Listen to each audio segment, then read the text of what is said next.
So, Suicide Squad killed the Justice League offline mode. How's that gonna go? Because if you guys remember, there was conversation about it. The developers even confirmed in their FAQ that they plan to bring an offline mode later down the road.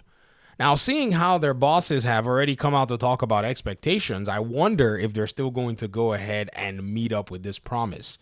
In one of my videos where we talked about the game and some of the reasons why people were holding back, I mentioned that for those who may actually want this to be a thing, it might be sensible that they actually wait a little bit till they see it before they actually make the commitment to buy the game. I've always divided the line in making my videos saying there's some people who are fans, they're going to buy the game. It didn't matter what anybody was going to say. Some of us were just hardcore like that. We're like, okay, we get it. Many people are not going to like superhero, live service games or whatnot, but we're going to buy it to see what it's about. I'm a loyalist in a weird sense. It's weird, but it's only to a certain extent nonetheless. But for some strange reason, I said to myself, this is all I'm going to reconcile with this game. I played 4 of the great Arkham games. Even the Warner Brothers Montreal game was still based on the source code, the assets, and the gameplay structure from Rocksteady. Go find it out. You're going to see that Ben Mattis, the studio head, said when they were making Arkham Origins, Rocksteady sent them all of their assets and stuff. Another developer said it was a branch. They basically were probably using source control. They gave him a branch of Arkham City. That's what they built Arkham Origins on. So to me, it's a Rocksteady contributed game, like largely 60%, if anything. Yes, that's how I categorize it. Fight me later in the comment section. But seeing that, this whole live service thing with superhero games is just not vibing for many people, and Helldivers is doing well. The Division is still doing well. I wish I could look up the Steam numbers for Tom Clancy's The Division. That's going to be very interesting to do a comparison.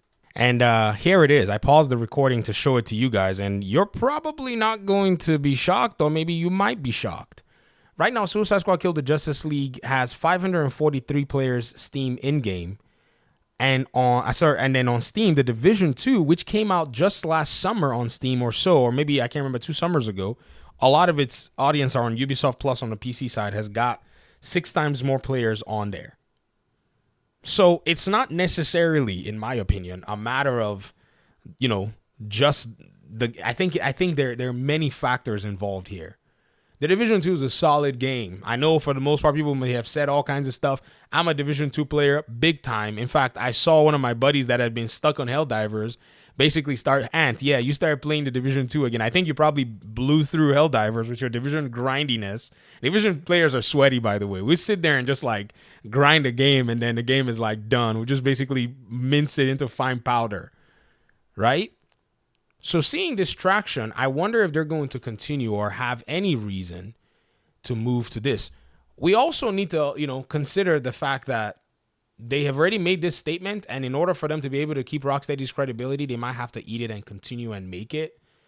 And we also have to consider that PlayStation is also another community of gamers that are playing this game, because apparently the sales were the best on PlayStation at the time of launch. But we don't know if Helldivers has also gone in to do the exact same thing with the game in terms of gamer numbers. So I think there is actually a conclusion here that we can see. If you're making a live service game, you may want to do something original, or at least do something with fanfare, or at least steer clear of superheroes, because it's not necessarily that superhero gamers don't like live service games. They do, because many of them will comment here and tell me about how they're enjoying Helldivers. They do. Many of them will come in here and tell me how they're enjoying Power World, right?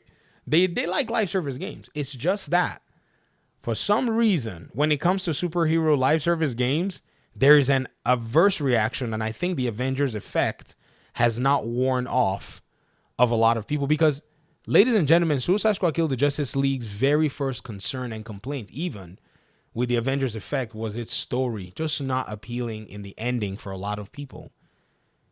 That was a big deal.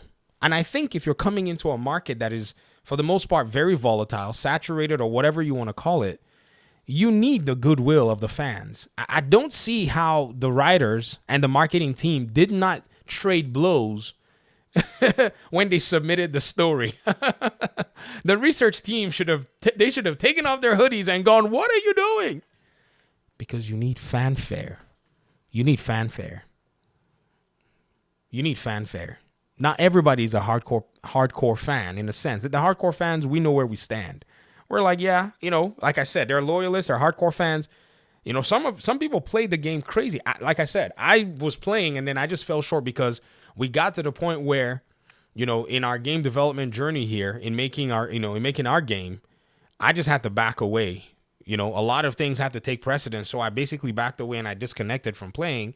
But that's normal. I can't be playing a video game when I'm making a video game because I just need the time. I just need to invest the time. But I've been paying attention to what's going on and seeing how this is all, going on. And right now, a game like The Division 2019 on Steam that came out late, actually came out very late on Steam, has a lot more players, but it does have more content. It's gone through its ups and downs. It's had DLC that brought a lot of players and influx in. And don't get me wrong, I still think Suicide Squad can make a bounce back.